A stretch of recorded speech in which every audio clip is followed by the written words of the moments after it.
The sound of Sarah's screams echoed through the small village compound. Ruth! Ruth! Where is my sister? But Ruth was gone, and Sarah's world was about to come crashing down. Let's go back to where it all began. In a quiet village, there lived two sisters with their mother.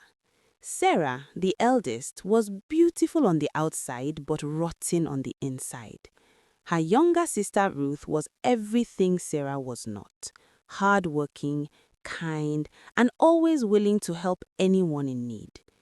Every morning, Ruth would wake up before dawn to fetch water from the stream. She would sweep the compound, prepare breakfast, and get ready for her job at the local market where she sold vegetables. Sarah, on the other hand, would sleep until the sun was high in the sky, her room a mess of clothes and unwashed plates. "Sarah, get up and help your sister," their mother would call out every morning. "I'm tired, Mama. Let Ruth do it. She doesn't mind," Sarah would reply, rolling over in her bed. Their mother would shake her head in frustration. "One day Ruth will not be there to cover for you. What will you do then?" Sarah would just laugh. "Ruth will always be here. She's my sister. She has to help me." And help her Ruth did, time and time again. When Sarah borrowed money from Mama Aduke to buy a new dress and couldn't pay it back, Ruth paid it. When Sarah bought food on credit from the market women and they came demanding their money, Ruth paid it. When Sarah fought with the neighbors and they threatened to report her to the village chief, Ruth smoothed things over with apologies and gifts. "Ruth, you must stop enabling your sister," their mother warned. "You are not helping her. You are destroying her." But Ruth's heart was too soft. "Mama, if I don't help her, who will? She's my sister. I cannot watch her suffer." "Then she will never learn, and one day you will not be there, and she will have no one to blame but herself." Ruth would just smile and continue working, continue saving, continue rescuing Sarah from one disaster after another. Sarah's debt grew larger. Her reputation in the village grew worse. But she didn't care. Why should she? Ruth would always fix everything. Ruth would always be there. Until one day, she wasn't. It was a Tuesday afternoon when Sarah came running home, panic written all over her face. She had borrowed a large sum of money from 3 different families in the village, promising to pay them back within a week. That week had passed. Now they were coming for their money and they were angry. "Ruth! Ruth!" Sarah burst into the house, her heart pounding. The house was unusually quiet. "Ruth?" she called again, her voice now tinged with worry. Their mother emerged from the back room, her face calm but sad. "Where is Ruth, Mama? I need her. Those people are coming for their money and—" "Ruth is born," her mother said simply. Sarah's blood ran cold. "Gone? Gone where? When will she be back?" She received a job opportunity in the city, a good job with a big company. She left this morning. She will not be coming back to the village. "What?" Sarah's legs gave way beneath her. She collapsed onto the floor. "No, no, no, this can't be happening. Ruth, Ruth!" She screamed until her voice was hoarse, until her throat burned, until tears blurred her vision completely. For days, Sarah stayed locked in her room, crying and screaming. She looked like a mad woman, her hair wild, her eyes swollen, her beautiful face twisted in agony. But the people she owed money to did not care about her tears. On the 5th day, they came. Bang, bang, bang. The pounding on the door shook the entire house. "Sarah, come out now. Where is our money?" Sarah's mother opened the door to find 3 angry families standing there, their faces hard as stone.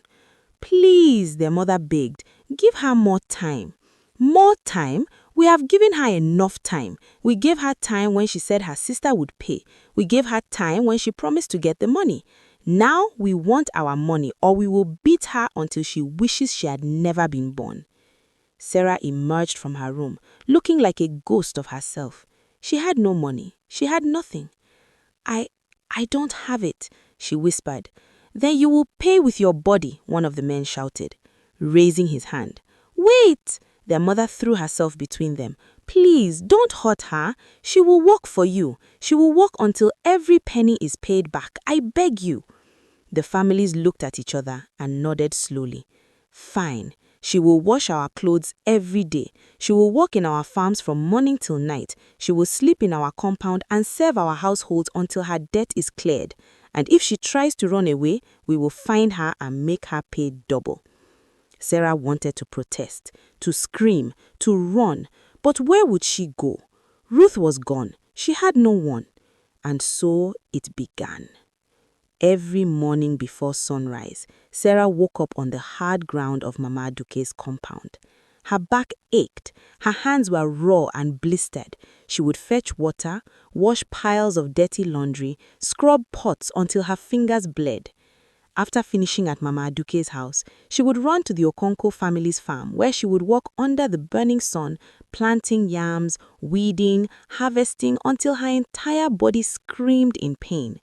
In the evenings, she would go to the Adiami household where she would cook, clean, and serve them dinner before finally collapsing in their servant quarters, too exhausted even to cry. The same sister who once refused to sweep her own room was now sweeping 3 different compounds. The same sister who didn't want to wash her own plate was now washing clothes for entire families. The same sister who thought work was beneath her was now working like a slave to pay for her own foolishness. One day, as she bent over a pile of dirty laundry, tears mixing with the soap water, she remembered her mother's words. One day, Ruth will not be there to cover for you.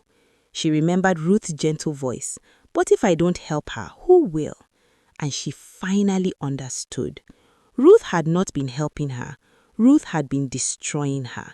By always rescuing Sarah, Ruth had prevented her from learning the most important lesson of all, that actions have consequences and no one owes you their kindness forever. Sarah had taken and taken and taken, never once thinking about what she was given in return. She had used her sister's love like a weapon, like a shield, like an endless bank account that would never run dry. But it had drawn dry, and now, with blistered hands and a broken spirit, Sarah finally understood what her mother and sister had been trying to teach her all along. As the sun set on another exhausting day, Sarah whispered to herself, "I'm sorry, Ruth. I'm sorry, Mama. I understand now." But understanding came too late. The debt still had to be paid, and Sarah had no one to blame but herself.